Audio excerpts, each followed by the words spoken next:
계양전기 2022년 3분기 누적 실적을 스루프 회계로 분석을 해서 소개를 하도록 하겠습니다. 매출은 5.3% 감소했고요. 영업이익은 무려 380%가 감소해서 영업적자 38억 원이 나타났습니다. 내용이 좋았다고 생각하시면 구독, 좋아요 부탁드리고 1.5배속을 보시기 바랍니다. 우측에 2022년도 우리나라 무역 수지는 참고적으로 당분간 이렇게 표시할 계획입니다. 매출은 2,725억 원으로서 전년 동기보다 5.3% 하락을 했습니다. 감소를 했습니다. 매출원가가 4.1% 감소했는데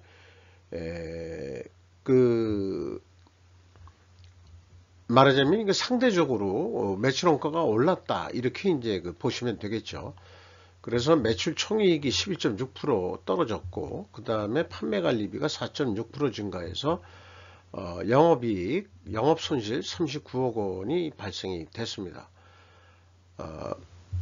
그리고 또 하나 설명해야 될 것은 영업적자 발생 원인 중 하나는 재무직원의 횡령사건이 큰 영향을 미쳤다. 이게 직접적인 원인 인과관계는 없다고 할 수 있는지 모르겠지만은 어떤 회사 전체에 대한 신뢰도의 문제로 상관관계는 있다 이렇게 이제 봐집니다. 스루프 손익으로 분석한 내용으로는 매출에 비례하는 매출 재료비는 4.9%가 하락을 했어요. 그러니까 매출 하락률보다 더 적게 하락을 했으니까 이것은 매출원가와 마찬가지로 원재료 가격이 상승했을 것으로 일단 이렇게 추론을 할 수 있겠습니다. 그리고 스루프 환산 재고는 9.2%가 감소했고요. 줄인 거에 대해서는 스루프 입장에서는 잘했다 이렇게 볼 수 있는 거고, 스루프시 금액상 6.1% 감소했고요. 스루프율은 0.3% 하락을 했습니다. 그 다음에 운영비용이 0.1% 증가를 했습니다. 그 결과 TOE 생산성은 1 이하로 떨어져서 영업손실 35억 원이 발생했는데 이것은 원가회계 영업손실보다 그래도 3억 5,800만 원은 적게 영업손실이 난 것입니다. 이것은 재고자산이 감소했기 때문입니다. 근데 문제는 이 계양전기가 분기보고서에는 재고자산 내역을 공시를 안 한다는 거예요. 그래가지고 연간 거는 공시를 하는데, 그래서 연간 거는 이렇게 표시를 해보고 그 다음에 비성분의 재고자산의 변동인 금액이 있어요. 이거를 적용을 한다 그러면은 아마 WCAI 금액이 2022년 말 2022년 3분기 말에 309억 원, 9,100만 원 이렇게 산출이 되고요. 그 다음에 2021년 3분기는 338억 원 이렇게 계산이 됩니다. 일단 이 스루프 분석을 위해서 이런 방법을 취해 봤습니다. 분석을 위해 비성분 재고자산 변동 데이터를 인정하고 역산해서 WCI 재고를 산출했다라고 이제 기록으로 남겼습니다. 비용의 성격적 분류 내용이 그렇게 해서 이거는 공시를 또 했어요, 거꾸로. 그래서 비성분의 제품 및 제공품의 변동액이 20억 원이 플러스로 표현이 되겠는데, 이렇게 플러스로 표현될 때는 실질적으로는 재고가 감소했다는 얘기고, 마이너스로 되어 있으면은 이것은 이제 거꾸로 재고가 증가했다 이런 얘기가 되겠습니다. 상품 판매하고 별도로 구분을 해가지고 보통 상품의 매입액이라고 되어 있으면은 A의 상품까지 집어 넣고 계산을 합니다만은 이렇게 또 분리는 제대로 했네요. 그래서 매출원가 재료비는 4.1%가 하락을 했고요. 운영비용은 0.1%가 증가했습니다. 그리고 가공비가 그 4.2% 금액상으로는 그 감소했습니다만은 총 제조비용에 대한 비율로는 0.7%가 상승을 했습니다. 이것은 상대적으로 원재료 가격이 내려갔다 이렇게 이제 추론을 할 수밖에 없는 거거든요. 이게 이제 그 1차 손익계산서하고 모순이 일어납니다. 그러면은 이게 모순이 일어나면은 뭔가가 그 데이터가 잘못됐다. 뭐 이런 전제가 좀 깔리게 되는 얘기죠. 그래서 회사가 제시한 그 원재료 가격 추이를 보면 13.2%가 증가를 했고 단순 평균으로 제품 가격은 0.3% 하락을 했습니다. 올라간 것도 있습니다만은 그래서 이게 그 가격 상승 압박률은 이 원재료 가격 상승률을 13.2%라 그러면은 재료 비율이 82.3%니까 가격 상승 압박률은 10.9%나 되는데 올리질 못하고 거꾸로 0.3%를 내린 것으로 이렇게 되어 있습니다. 그러니까 1차 추론이 합리적인 것 같이 그 입증은 되는데 2차 추론이 모순이 어떻게든 그 원재료 가격이 내려갔다고 총 제조 비용에 대해서는 그렇게 추론이 되는데 왜 이렇게 그 모순되는 추론이 나올 수밖에 없느냐. 이런 것을 분석을 통해서 한번 추적을 좀 해보는 거로 계속 진행을 해보죠. 그런데 그 재고자산 매출원가 회계투명성 검증 3단계에서 1단계, 2단계는 제가 수치를 맞춰준 거기 때문에 검증의 의미는 없고요. 현금 흐름표 기준 전체 재고자산의 증감액은 일치를 합니다. 그 재고자산 평가손실 액과 환입액을 가감하면은 일치를 합니다. 운영비용이 있어서 인건비가 488억 원이 집행이 됐는데 전년 동기 대비 2.3% 감소했고요. 직원 수가 38명이나 감소했습니다. 그리고 인당 평균 임금은 6,840만 원이고 연간 8,550만 원 선으로 예상이 되고 있습니다. 지급 수수료가 33.9% 증가했고요. 외주 가공비가 1% 증가한 거로 되어 있습니다. 그래서 그 매출도 줄었습니다만은 아무래도 그 한 사람의 이 재무팀 속 사람이라고 그러는데 돈을 만지는 사람이죠. 자금 횡령에 의한 피해는 여러 사람에게 파급되는 것 같다. 이런 느낌을 받습니다. 경영평가지표에서 그 WCI 이 재고 회전율은 2.6% 하락을 했습니다. 그리고 스루픈율은 0.2% 하락했습니다.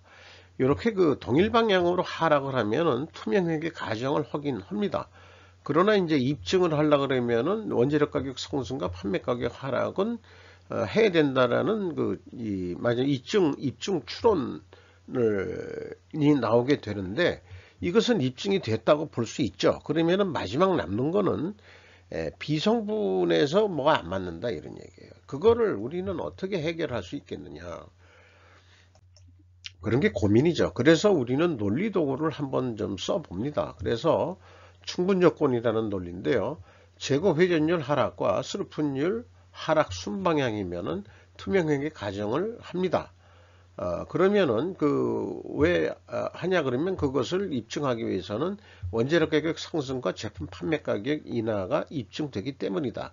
이것은 입증이 됩니다만 비성분 원재료 가격 하락 추론만 모순이 남습니다. 그러면은 제가 계양전기를 변호하는 변호 입장에서 입증을 위해 필히 존재할 다른 결과를 저는 증거로 찾아야 됩니다. 그래서 제시하는 것은 재고자산 명세를 필히 분기보고서에도 공개해야 된다. 그래야 이제 기업의 신뢰도 검증하는데 이상이 없고 그런 거고요. 또 수량으로 재고 회전율을 산출해 보면은 말하자면은 재고 회전율이 떨어질 수밖에 없었다 하는 게 증명이 될 수도 있는지 모르겠어요. 3분기까지 실적을 기준으로 그 2021년 2년 말 이 영업 손실이 없고 손익분기점 정도 매출액이 얼마 정도인가 계산해 보면은 3,429억 정도는 해야 됩니다. 요거를 그냥 단순 납품권이라고 해가지고 비율을 해서 얘기하면은 이렇게 그 342,953원짜리 견적을 냈는데 계약이 34만 원에 됐다 한다면은 적자가 3,428원 나기 때문에 흑자를 만들기 위해서 매출을 5% 좀 더 해달라. 가격을 좀 깎으셨으니까 해가지고 여기도 자동차 부품 하는 것도 있고 전동 공구도 뭐 하는 게 있습니다만은 그런데 재고가 1% 줄었거든요. 실질적으로 그렇게 되면은 이 적자가 나오게 이렇게 되어 있는데 그 5%그 매출을 증가시켰을 경우 매출 원가가 그 재고가 줄어가지고 총 제조 비용은 2,990 아니 그냥 뭐 원으로 얘기 29만 9,824원인데 30만 원은 증가해 버립니다. 그 재고가 줄면은 총 제조 비용보다 매출 원가가 늘어난다는 얘기죠. 그러니까 매출이익이 줄게 되어 있습니다. 그래서 이게 3,316원이 줄어든 상태에서 기대치만큼 이익이 안 났다. 이렇게 볼 수 있겠어요. 그래서 이 재고가 줄었을 때는 이 마이너스 3,428원이고 그 다음에 매출을 5% 증가시켰을 때는 그 3,416원의 영업이익이 난다. 이렇게 좀 예측을 해볼 수 있겠습니다. 그래서 왼쪽은 이 원가 회계의 문제점을 아주 단순하게 표현한 거고요. 그 다음에 그 대안으로서 그 스루프트 회계를 제시하는 것이고, 경영 목표로서 WCI 회전율을 상승하는 것을 회사 전체 목표로 그 바벨 전략으로 채택하기를 권고한 바입니다. 그래서 그 손익분기점으로 봤을 때 그 영업이익이 제로라고 하는 게 이제 손익분기점이니까 이 손익분기점 매출액은 그 35만 6,819원 요게 이제 어떤 단품 하나라고 비유를 해서 말씀드리면은 그렇게 되는데 있는 데이터를 가지고 그대로 그냥 예측을 하면은 34만 590원 분이 견적을 낼 수가 없어요. 그러면 이대로 그냥 견적을 내는 거로 그냥 하자. 가격을 올려줄 것 같지도 않고 실질적으로는 한 35만 6천원 정도 해야 되는데 그래서 그 34만 원으로 계약이 된다 그러면은 5,361억 원이 5,361원 그 적자가 예상이 됩니다. 그래서 이것을 흑자로 돌리려고 그러면 재고 회전율을 6.5회전 5.7% 증분율을 성공시킨다고 한다면은 가격을 조금이라도 깎으셨으니 조금 더 좀 물량을 더 달라 뭐 이런 식으로 해서 5.7%만 증분하는데 성공한다면은 매출은 37만 8,758원 매출 증가 효과가 있어 가지고 영업이익은 5,984원 이익이 난다. 그런데 매출 금액은 고정적인데 계약한 금액대로 재고만 줄이면 어떻게 되냐 그러면 영업 적자로 나와 버립니다.